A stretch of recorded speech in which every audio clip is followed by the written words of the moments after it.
एक ब्राह्मण अपनी पत्नी के साथ उज्जैन नगर में रहता था। ब्राह्मण की पत्नी सुशीला बड़ी पतिव्रता स्त्री थी। ब्राह्मण कहने के लिए तो राजा के यहाँ नौकर था, परंतु राजा विक्रम ब्राह्मण से कोई कार्य नहीं करवाते थे। बस हर माह घर बैठे उस ब्राह्मण की तनख्वाह भेज दिया करते थे। ब्राह्मण को राजा की तनख्वाह खाते खाते जब काफी अरसा हो गया तो एक दिन वह अपनी पत्नी से बोला, भाग्यवान, राजा का धन खाते खाते काफी लंबा समय हो गया, किंतु राजा ने बदले में मुझसे कोई काम नहीं लिया। इस भार से मैं कैसे कर्ज मुक्त हो सकूंगा। अंततः पत्नी से विचार कर वह राजा के पास पहुंचा और बोला, राजन, आपकी रकम खाते खाते मुझे काफी समय हो गया, लेकिन आपने मुझसे कोई काम नहीं लिया। इस प्रकार मैं कैसे कर्ज मुक्त हो सकूंगा। मेरी इच्छा है कि आप मुझसे कोई काम लें ताकि मैं आपके ऋण से मुक्त हो जाऊं। ब्राह्मण की बात सुनकर राजा बोला, हे ब्राह्मण, मेरी प्रतिज्ञा है कि मैं किसी ब्राह्मण से काम नहीं लेता, पर फिर भी आपकी यही इच्छा है तो मेरे कहने से गंगा स्नान कराओ और एक कलश गंगा जल मेरे लिए भी लेते आना। यही है आपका कार्य। राजा के वचन सुनकर ब्राह्मण अत्यंत प्रसन्न होकर अपने घर आया और सारा हाल अपनी पत्नी से कह सुनाया। वह बोली,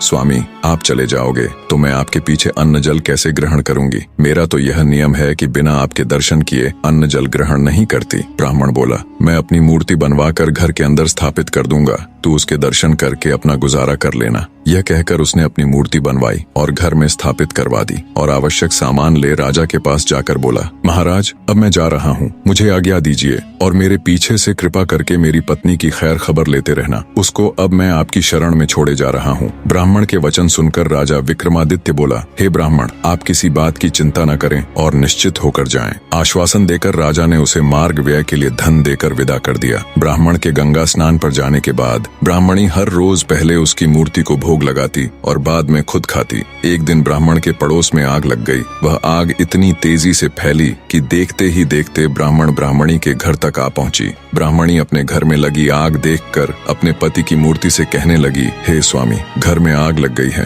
कृपया बाहर चलो। जल्दी ही आग ने पूरे घर को अपने चपेटे में ले लिया, परंतु ब्राह्मणी टस से मस न हुई और वो उस ब्राह्मण की मूर्ति के आगे वही शब्द दोहराती रही, स्वामी, घर में आग लग गई है, बाहर चलो। आखिर ब्राह्मणी आग में ब्राह्मण की मूर्ति के साथ चिपट जलकर मर गई। जब राजा विक्रम को ये बात पता चली तो वो माथा पकड़कर बैठ गया और खुद से कहा, ये तो बड़ा अनर्थ हो गया। अब जब ब्राह्मण आकर पूछेगा तो मैं उसे क्या उत्तर दूंगा। बने रहे